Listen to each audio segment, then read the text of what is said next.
Hey guys, it's Jason Exotics here. In today's video, I will be doing a review on this Swirl Reptiles heat cable that Swirl Reptiles kindly sent me to do a review on.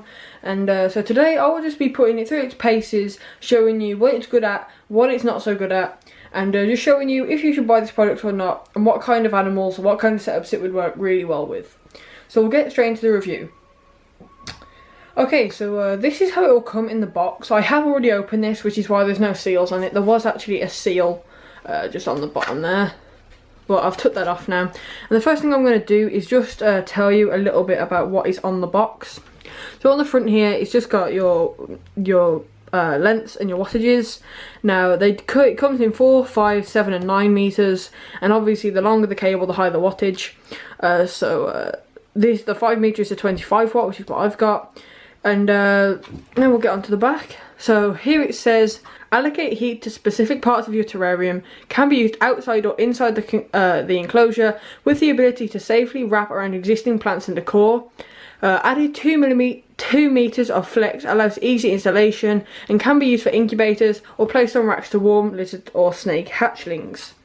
So what this basically saying is that this isn't going to be your primary source of heat. Well, for most setups. It does say that it can be used in a rack, and I will get onto how that would be used later on. But basically this would be used as a bit of an additional heat wrapped around some twigs or something, or on a perch, just to add a little bit more heat to an area. So now I'm just going to take it out of the box and show you what it looks like, so you can get an idea for how it comes. So if I just pull this out, move the box out of the way, it is essentially a really long cable with a plug on one end, and then if I just unravel this for you, there you go, about 2 meters up from the plug it will come to this. And basically what this is, and this is just where this side is where it goes to the plug, and this bit of cable will not be heated, and anything from this little grey ball or grey little block onwards will then start to heat up. So from this ball onwards, for the next 5 meters, this is where it will be heated. And now if you just take this all the way up for 5 meters like this, you will finally come to a little bit of like a probe looking thing. It's not a probe, but it just comes to like a little stop like this, and it looks like a probe. And yeah, that's what it really looks like. So now I'm going to be getting into a few applications of it, and I'll be doing a couple of heat tests on it, showing you how it works and how effective it is. So we'll get straight into that now. Okay, so the first kind of test I'm going to do is a temperature test. What I've done is I've set up, just with a bit of blue tack, a little S for the rub to sit on. Now, if you imagine this in a rack, you'd have lots of these in a row with the rope or the cable, as it's 9 meters long. So I'd imagine you'd have about this per tub. So I'm just going to leave this on now, unstatted. It is connected down there. And I'm going to leave this now unstatted for half an hour, and I'm going to come back and I'm going to see the temperature inside this rub here. So we'll be back in half an hour. Okay guys, so it's now been about half an hour, 40 minutes.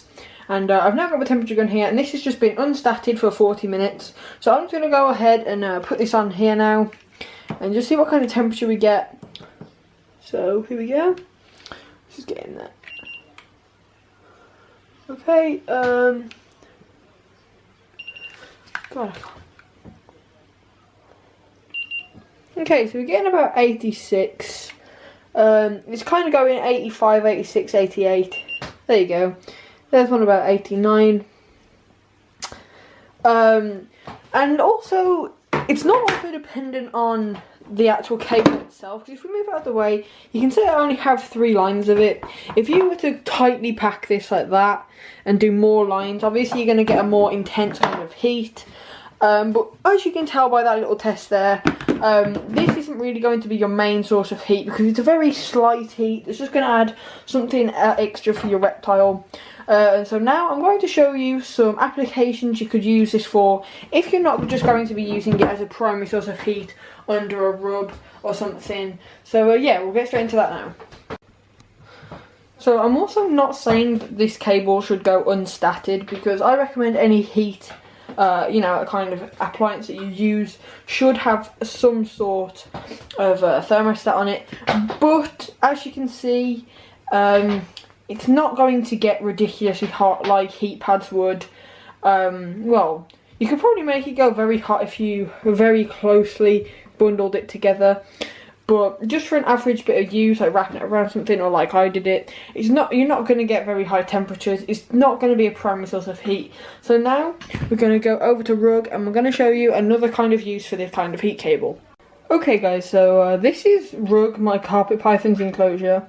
And what a lot of people tend to do with this heat cable is use it as a secondary source of heat, either at night or during the day. But for example, what you could do with this is, if you took a branch of his, you could place it, and oh, you're probably best to put a bit in there first. So let's say I was going to start over here. You could wrap this around this branch, as like that.